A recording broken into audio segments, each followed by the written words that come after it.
Hey, 322 crew, it's your boy Ron. So, there's a special video going on here. It's a personal analysis towards images regarding the Shadow of the Erdtree gameplay trailer that dropped on Wednesday morning at 10 a.m. And let me tell you, it had me hype, and I am hype. I just wanted to give y'all a breakdown, a little bit of analysis, frame by frame of key pictures that I took here. I'm doing a slideshow format for this, and analysis with my commentary, so that way you get a better perspective on what I see, the context behind it, and the meanings that may or may not be involved here. By the way, be sure to hit the like button and subscribe, so that way you can help the channel out. So with that said, let's begin. So the beginning of the trailer opens up in what happens to be Mohg Lord of Blood's boss room, right? And as you can see in this picture here, one can only speculate that this would be what was known as the cut content NPC Rhico, whose quest line in the cut content was to help him find Miquella, and of course the end to that would be ending up in Mohgwyn Palace, right there to fight Mohg, the Lord of Blood himself. And of course, there's a way to get to this point. There are two ways to get to Mohgwyn Palace. There's the old-fashioned way, which is, well, you play the damn thing, beat all the required bosses, minimum 2 demigods slain, gets you access into Langdell, fight all the unavoidable bosses there, then get the Grand Lift of Road, and the Consecrated Snowfields, Forbidden Land of the Giants, and then somewhere there you find a way gate that happens to have a trail of blood. You pop yourself in there and you end up in Mohgwyn Palace, and eventually find the grave site that leads you to the elevator spot, lets you go up and leaves you right in front of the boss room. Then there's the semi-shortcut, which can get you there early game, which is, if you remember in the first step, you go see your buddy Vare calling you maidenless and all this mess. You talk to him, exhaust dialogue, right? Go on your journey. You can choose to fight Margit or go away around and knock Godric on his ass. And eventually go to Learning of the Lakes, go to the Church of Rose. You actually talk to Vare there again. And that's where the fun begins, because, well, if you want to be the Knight of the Luminary Mohg, well, you got to invade some players. He, of course, pricks your finger, tells you to clench your teeth or something, and you invade. 3 times minimum. And, well, after that, you talk to him, he gives you a handkerchief, and then go find yourself a dead maiden. There's 1 or 2 ways about it. Either you go kill Irina in the Weeping Peninsula, my bad. Or do the right thing. You go to not the Church of Vows, but there's another church that's above in Learning of the Lakes towards the northeast side of Liurnia, where there's a dead maiden there. You collect the blood on the handkerchief, bring it to Vare, huzzah, he gives you the Knight Medal, so you can instantly teleport to Mohgwyn Palace. And then here's the kicker, right? The great site that'll be right there isn't that far off from the giant mountain where you do your cliff jumps, so you can do some quick leveling up, particularly if you're a newbie. Trust me, there are other ways to rune farm in this game, and then the best one involves you actually beating the damn thing. But that's neither here nor there. The point is cliff jumps so you can quickly level up, because, spoiler alert, Mohg is not a pushover. I would argue that Morgott is somewhat of a pushover compared to Mohg. Mohg is an asshole. He will not spare you. He is a piece of crap. So, you know what? Level up, design your build accordingly, level up your weapons accordingly, using them runes, and get a crack at them. Now, once that's done, you'll be able to see what's in the next picture. And then over here in the next exhibit, you see the cocoon itself and, of course, the pelvis, the pelvic bone of what was from the Haligtree. If you manage to get to Haligtree and go fight Millennia, you'll notice that in that boss room, there's something missing. Above what seems to be a whole Haligtree design that happens to look a lot what would be like Miquella. And it just so happens that, well, got snatched by Mohg while Millennia was off to fight Radahn. Miyazaki did confirm this is the point of contact to go into the shadow world, which he has confirmed is not a trip to the past, it is not a dream world, and it is not a trip to the future. So in other words, we can all lay to bed the speculation that you're going to go into the past like the Hunter's Nightmare in Bloodborne, or going into the future at World's End like in Dark Souls 3. You can put that to bed, and not go into the past either like in Dark Souls 1. So we can, again, put that to bed. It takes place within the world of the Lands Between present time in the game. It just so happens that the Shadow World is cut off from the Lands Between directly. And according to the EldenRing.com description, Miquella has shed his flesh and body and all that is gold so he can enter the Shadow World, which happens to be the place where America first set foot and how she ascended to godhood. So we're going to learn a whole lot of dirt here in this place.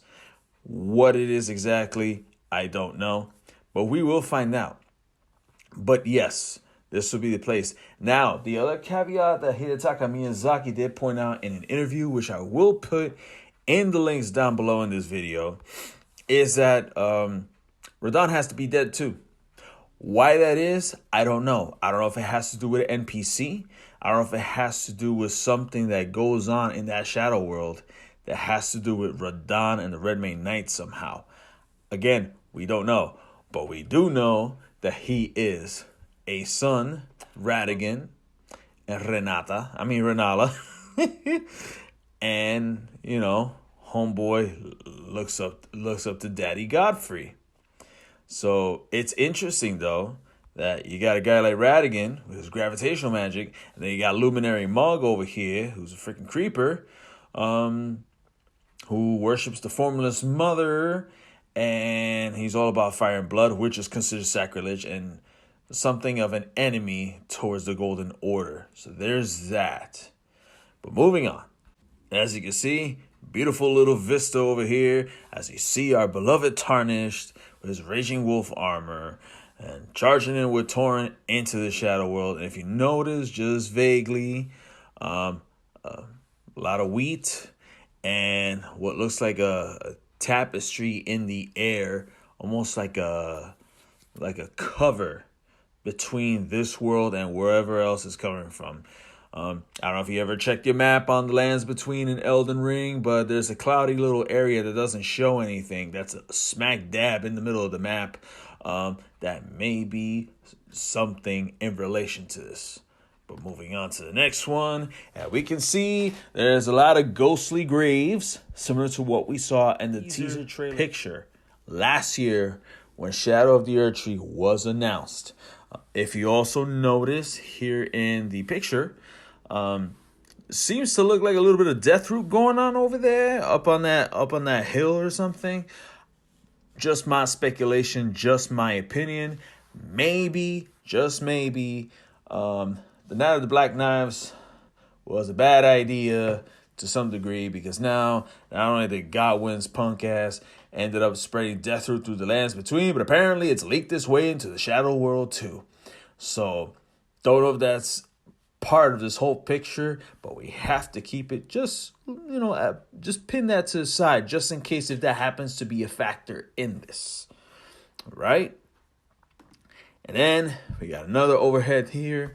And of course, don't mind the little screenshot on the lower left, which was from when I was looking it over.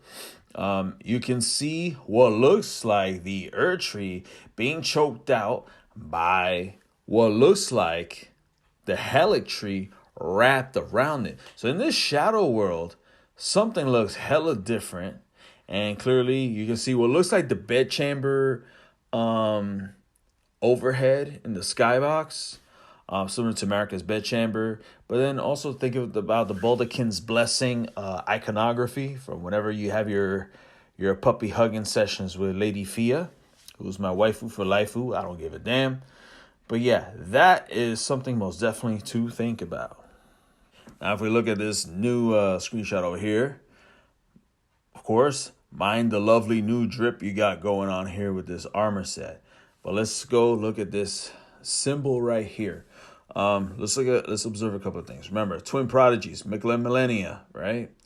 Both Empyreans and their twins. Hold on to that for a second. Now, remember how I mentioned Mohg? His twin brother Morgott. If you ever go to get their great runes, they come together. And then the interesting part is, their great runes respectively look almost identical. Of course, there's the obvious difference that Mohg's is red and Morgott's is gold. But the only real difference aside from that in terms of the physical drawing outline is that Mohg has this, the little openings on the top and the bottom, whereas Morgott's is a complete round circle. It's a perfect circle with the line in the middle in his great rune. Now, with Miquella and Millennia, hers, the line is all the way on the right. You know who else has the line all the way on the right in their great rune?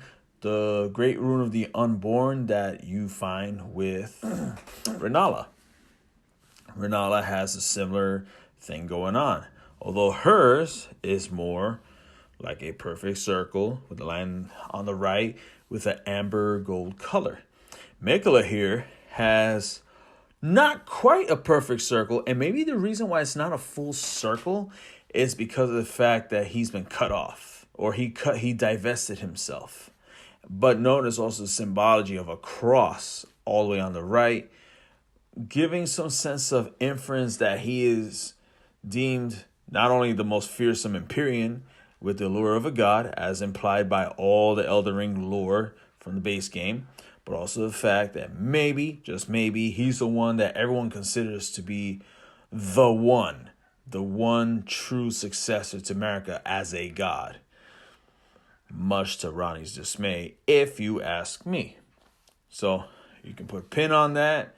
This could be a symbol to Miquella, or this could be some incantation in relation to Miquella. We don't know. But I figured just put that out there. Just food for thought. Now this new picture right here. Notice how we've noticed like things that seem similar to Limgrave in terms of imagery, color, temperature, tone, right? You had it with the first one, the initial entrance, kind of like Limgrave. Liurnia, when it came to what we had just seen a second ago, where what looks like Miquella symbology. And now here, we have a symbology and a vibe that's very Caelid-esque.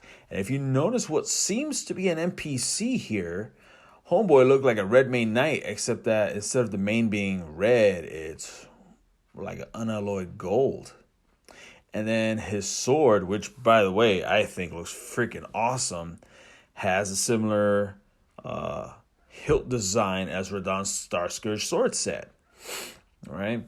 He has the red mane, Roman, warrior look going on. But the interesting part is his mask. Similar and not too different from our buddy Tanith over in Volcano Manor, where her face is completely covered. You can't really see what's going on there. Although, to be fair, you also have the twins, D, the Hunter of the Dead, which you can't really see much going on there. Or even Diallo from House Hoslow.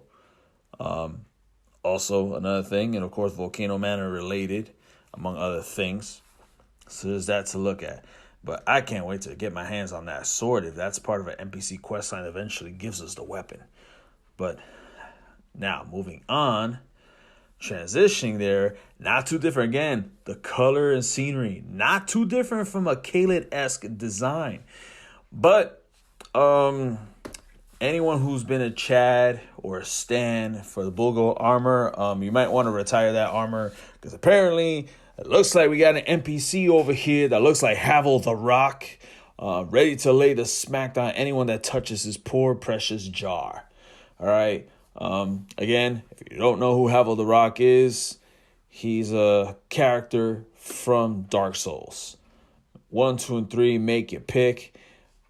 Either a soldier of Havel or Havel himself is around. And his armor is known legendarily to be the tankiest of the tank. And the Bulgo armor was kind of like Elden Ring's like replacement up until now. Right? So if you're all about tanking things and really having some solid poise, even though you might be slow as a freaking snail or a slog, that's okay. Because if you end up being buddies with this guy and eventually get his armor set, that's going to be lit. But it's a fun little observation I thought I'd share with you guys. In this next shot, there's something different here going on. As you can see, purple, and it looks like St. Trina's Lillies in the background over in that sort of middle left area.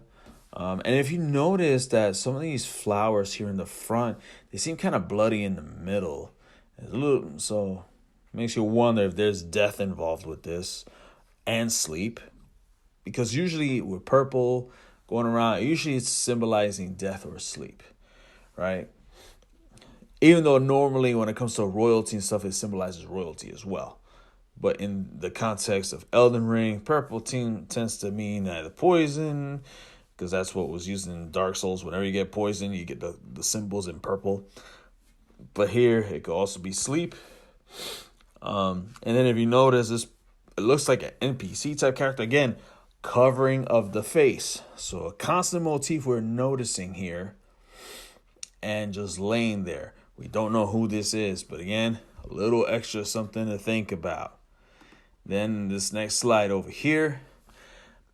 Most of everyone I've seen observe this, whether you're Zyostorm, Vadividya, Miss Chalice, Qualag, whoever, all seem to have the initial impression of Carian Manor or Rhilocaria. But for me, when I first saw this, I thought of Nokstella, the Eternal City. You know, that's what came to my mind, right? Now, the fun part is everyone's thinking about the birdcage thing, which you do see on the top right and a little bit on the left. But what you notice also is how up above on these lanterns, instead of flame, you have what seems to be glintstones. And the color is purple, which again, symbolizing some form of sleep or whatever. So again, one little interesting observation here. Now here's where why the speculation is. You got this guy over here sitting on this chair, and he looks a lot like the guy that's in the inverted hourglass thingy that you find in the study area that helps you go up to the Divine Tower of Liurnia, where you would find the physical corpse of Ranni the Witch. Right? And of course, if you've done Ranni's quest line, as well as Fia's quest line, eventually you're going to end up going up there because that's going to help you, understand things. But obviously the thing always has a picture of a guy like this. Now, given that Hidetaka Miyazaki told us this is not taking place in the past, it's not taking place in the future, this is in present time, makes you wonder if the shadow world is some form of afterlife. Because if you didn't see this guy at all in the lands between, while we were playing, and the only thing you saw was a symbol that seemed to be an image of him, maybe, just maybe, this might be like the afterlife equivalent of Hades and the underworld in the lands between.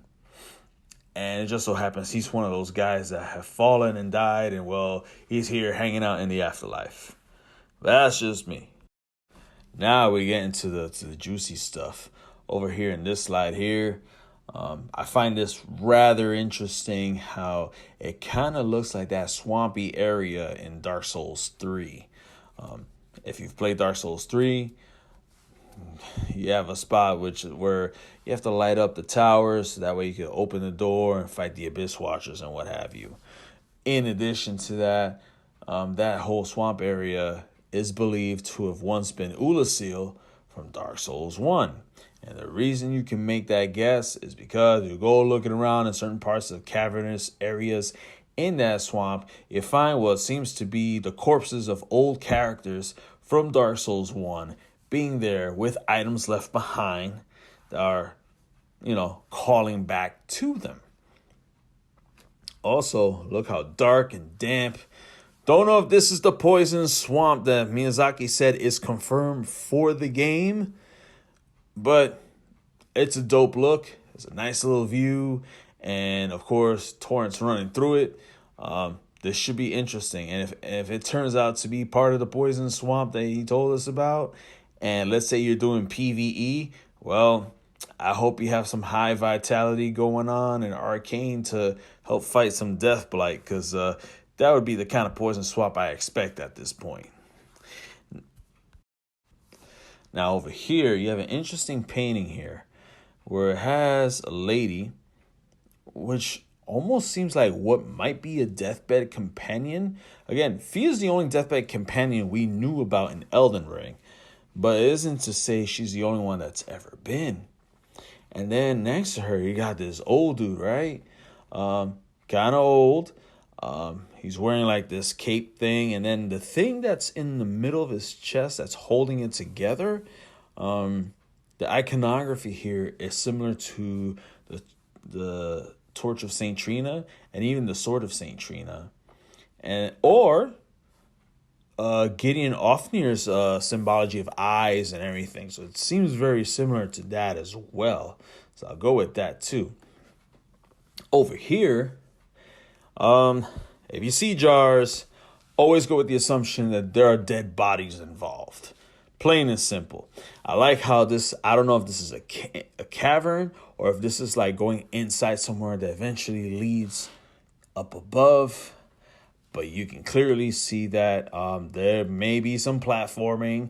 Some of it, be damned, maybe even annoying. I mean, this is Souls. This is just the SoulsBorne genre. So welcome to the show with that one. Over here, now this one's interesting because it kind of has that hero's grave look going on. Similar to what you'd see in Mount Gelmir. So, and then you got all that magma lava going on. So that's also pretty interesting. Then over here, you got a whole other view of the outside world. Now, this is where things get a little bit juicy, in my opinion, of course, because it seems like you got this whole building, right? See, obviously, the whole curtains above it and everything. But then I'm not sure if it's sitting on a mountain or if that's a floating island a la Sonic 3. Just saying. But what really captures my attention here is the fact that the top of the building is like disintegrating upwards. Kind of like it's about the disintegrating. So what could be going on there? The only place we've ever seen a similar theme going on in terms of its architecture and environment is crumbling Farum Azula, where like everything's literally crumbling and falling to pieces, and the pieces are going somewhere, just don't know where, even though it seems to be displaced in out of actual normal tense of time. So that's something to think about on that. And then you got this sucker here. Now, everyone's nicknamed it the Wicker Man, like the legendary mythological thingamabob, and even Miyazaki confirmed that there are dead bodies being lit on fire in there. So there's that. Notice how this giant thing also has a mask over it, again covering it. Why? We don't know. But one thing that I do observe that's rather interesting is the fact that if you look around his waist, it seems to have the head of a fire giant. So you know that whatever this is, he's definitely going to be much tougher than the fire giant. And we all know the fire giant was a pain in the ass. And then if we go over here, you can see the full moon, but you can also see the tapestry, the whole curtain thing, hovering over the sky. So it's almost like we can see the full moon despite that this place is cut off from the lands between directly. But you know what else seems to be cut off too? The poor guy's head as it's getting chewed up by this monster that seems very Bloodborne-esque and even Demon Souls-esque in essence. So, food for thought on that. Now, here's the fun part, right? So you got what looks like the Chinese dragon thing, you see in Chinese New Year. Really cool. But my God, does this bastard look terrifying. Like, I look at him and I feel like I'm looking at death itself. Got like these Omen horns, which are considered a curse and a symbol of de-evolution, according to the Golden Order in the Age of Plenty, and all things golden. And of course, you got what looks like human teeth, but then you got the monster teeth, and then you got this hair. And yeah, this bastard looks terrifying. I'm not going to sit here and lie to you. And then, not only that, you see this bastard blowing this smoke at you that seems like the player is going to dodge because maybe might give you some Deathblight. And I don't think that's a fun way to go. But then, I don't know if this is a phase 2 type of thing going on here in this picture, but homeboy got the Trucutao, and by Trucutao I mean clearly lightning, which is clearly an incantation that will really rattle you up, light you up like a Christmas tree, and make you scream Pika Pikachu. All right, and here we are getting closer to the end of things here. Well, not entirely. As you can see, you got what looks like blood flame, thorn type of magic coming from this sucker over here. So blood flame, obviously not something to be smiled upon by the Golden Order, so we can tell you that, or anything that's pro-America. And then of course here you go, you got Messmer, the Impaler. You know who else tended to be called the Impaler in human history? Vlad the Impaler. Who would be known as Dracula. And Dracula is another term for son of the dragon, as Dracul is dragon. And this guy got a whole lot of dragon and serpent symbology, which is known to be enemy of the Erdtree and a symbol of blasphemy. Homeboy is a ginger, not different from good old Radahn. So it makes you wonder if he is a son of Marika and Radahn. All implications show that he is going to be clearly a son, a demigod son of Marika, which is very interesting to note. Also, notice how he only seems to have one functioning eye, and the eye that is functioning, homeboy got looked like someone who's been running around eating dragon hearts and involving himself in dragon cult incantations. All right, so kind of a little sus there. And we all know all things dragons and serpents are something that is in opposition to the Erdtree and the Golden Order. And then if you look over here, straying away from that, this is really cool how they're showing new gameplay. You got some enemy with a bunch of candles that are all lit up. But then the Tarnished over here using like reverse curve swords, which is really, really cool. And then has like this quick step attack type thing, which I'm thinking might be an Ash of War or the weapon skill of that weapon. And Miyazaki did confirm there will be 8 new weapon classes because of Shadow of the Erdtree, which I fully welcome and I think is awesome as hell. And then even like, for example, here, you got this ghost with a freaking iron cleaver coming at you. But then, well, it seems to be a beloved Tarnished throwing knives or daggers at him, which tend to come right back to your hands like your freaking Captain America with his shield slash. That'd be cool. I hope that this would be something that will be beautifully implemented. That would be nice. Then this is actually pretty cool. So I'm going to go twofold with this here. Obviously, this Tarnished here is using the blue hood, which is actually good for when it comes to FP and when it comes to magic. So this person is clearly like a int and faith-based type of build. Obviously using a seal, so that indicates that this is an incantation. Hey, you got purple butterflies going on, so there's reason to believe this may be sleep related. But the other part of this picture I wanted to address was a statue of this lion that happens to have Omen horns. So again, a lot of Crucible Omen iconography going on here that will be explored just from what these pictures are telling us. And you know what they say, a picture is 1,000 words, even though the words may or may not be nonsense.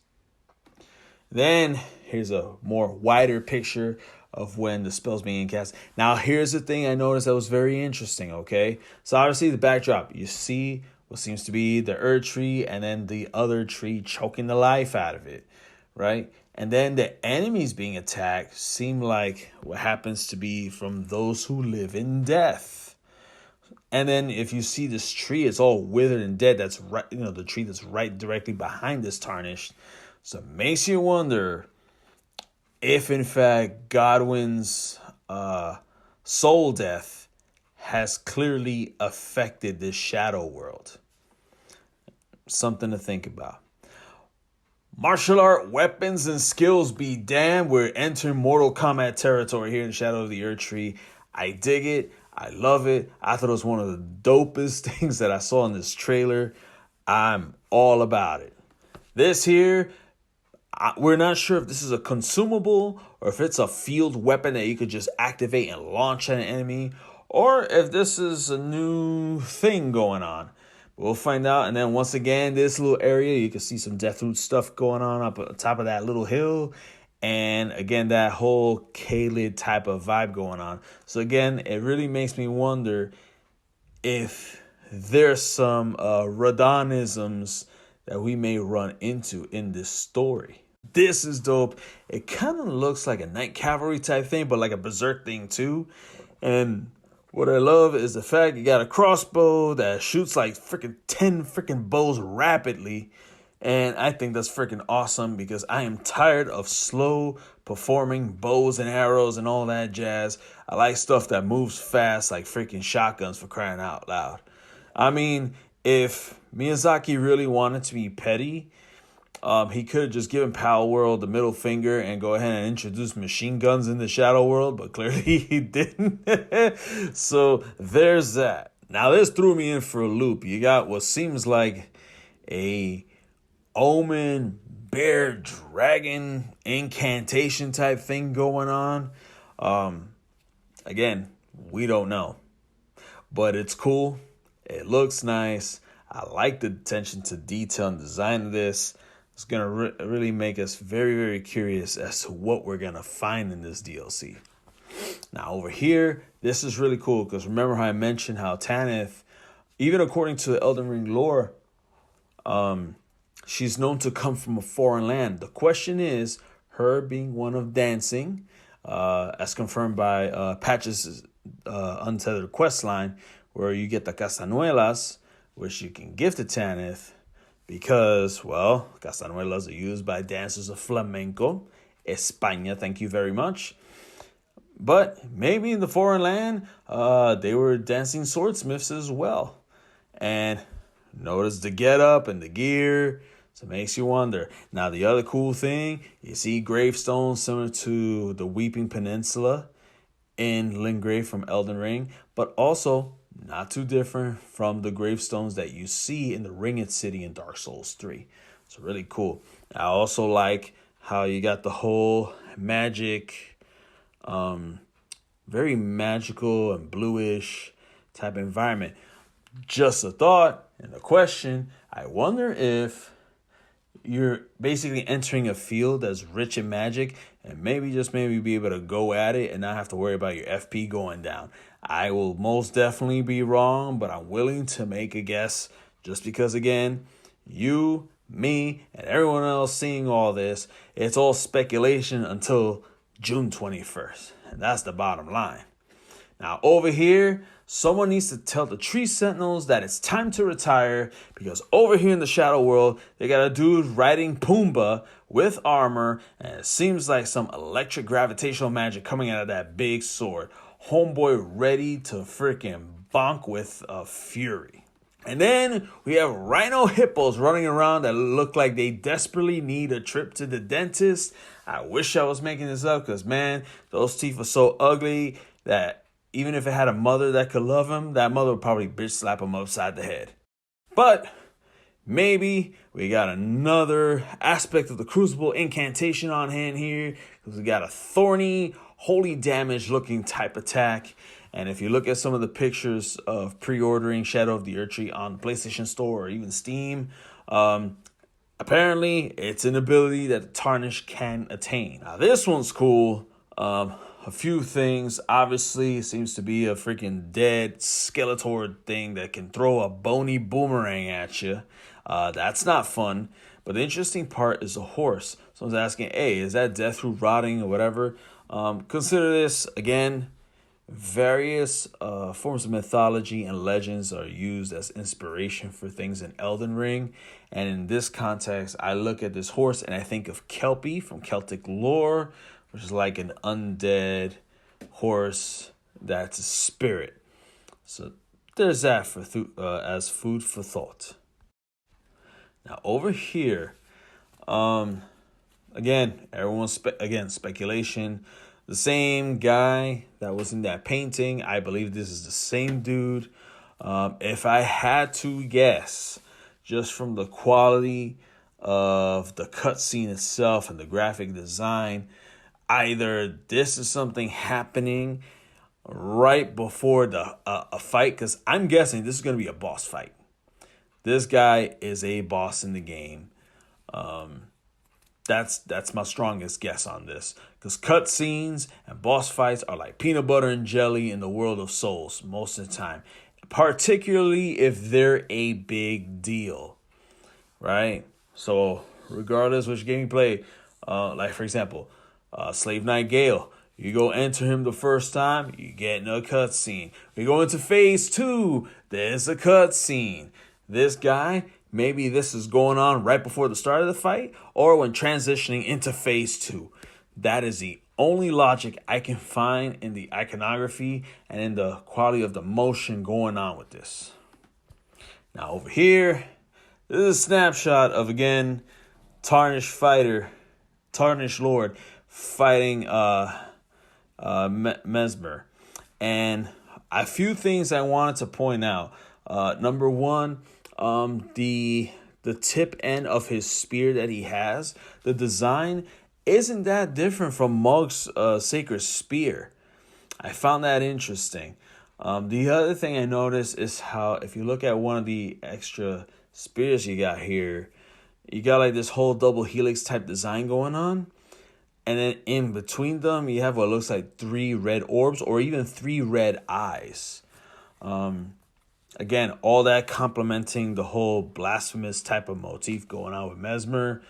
Makes you wonder if he's this closet-kept, untold son of Marika, because he may have had some influence, maybe, on Mohg and Radahn. Just a thought. The other cool thing that I noticed with this is that homeboy, he smashes his spear to the bottom, and all of a sudden, explosion, and then you have multiple of the same ones. You know who else did that? It was a guy called Byakuya from Bleach. Whenever he uses Bankai, Senbou Zakura Kageyoshi, especially the final form, not the Shikai, but the Bankai, and then the sword would drip down, and next thing you know, he has a whole army of the same exact sword all around him for him to use. So I found that really, really cool with that. And again, up close, the whole snake symbology. You got one open eye and the other one's just not functioning. Why that is, who knows? We'll probably find out later when we actually play the damn thing.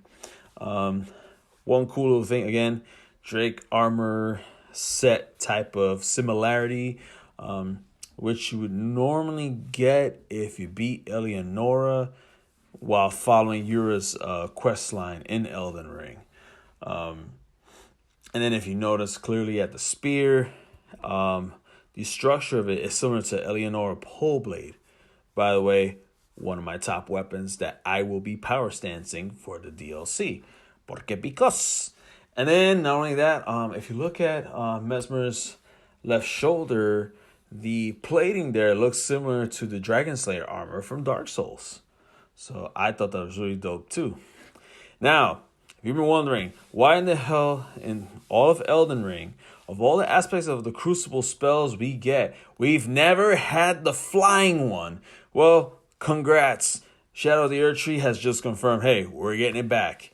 We're actually getting it, so we can actually use it. And the fun part above that all is, of course, the fact you have what looks like a battle shield. You can use it as a shield, you can use it as a combat weapon. It's considered kind of like a pole arm that is a twin blade that is also a shield. And from the look of it, this was like a very epic shot right there, which I freaking love about Shadow of the Erdtree. Now, the cool part is you actually see this vague, faded shot of Miquella, right? So we know we're going to see Miquella. And it's already confirmed that we're following Miquella's footsteps to find out what his agenda is and what he is looking for. Now, when you look at this picture of the Erdtree, or what's supposed to be it, a few things we can look at here, right? If you look at it, it seems like the Erdtree itself, it's no longer got that golden sap or amber like bleeding out of it anymore. It's like the bleeding stopped. But then what seems like similar to Haligtree still wrapped around it, but the way it looks here, it looks less like it's trying to choke the shit out of it. It looks more like it's trying to hug it or embrace it instead. All the while, right in the above in the skybox, it got that faded light gray aura going on, similar to when you get the Age of Duskborn ending. You know, when you fulfill Fia's quest line and you beat Radagon and Elden Beast. So my question is, what truly is the thing that Miquella is trying to do? So I really dig it. I love the symbology. I'm curious as to how this all connects when we get there. Now, we're rounding this up right now. If you look at this main picture here, all right, let's look at a few things, yeah? Again, the whole canopy thing, the whole Erdtree getting choked or embraced. If you look at the left side, a lot of Caelid and Mount Gilmir type of thing. And you kind of see it all across, right? And a lot of different arts, construction styles and architecture styles going on too. And of course, let's not avoid the elephant. You got good old Messmer over here sitting on what appears to be the Elden Throne of some sort, or similar to one of the thrones of the demigods. So this clearly implicates to us that he's on equal footing with his siblings. So you can't even clown with that one. I'm not gonna lie to you. I think the Ring of Miquella gesture is the goofiest shit I've ever seen. It's just my opinion. Now, I just wanted to bring this up for any of you. Again, if you already have Elden Ring and you want to experience Shadow of the Erdtree, obviously you got to pre-order the DLC. And yeah, that's how you experience it. You're going to have to spit out the $40. However, if you've never played Elden Ring, you never had a copy of it, Shadow of the Erdtree edition, if you go to Amazon, for example, $79.99 says $80. So base game by itself is $60, plus DLC is an extra $40, so that'd be $100. So, you know, you're basically saving like a good $20. You're basically getting the DLC for half off by getting the Shadow of the Erdtree edition of Elden Ring. So that's pretty dope for anyone that has never played the game and wants to jump in with us, which is really cool.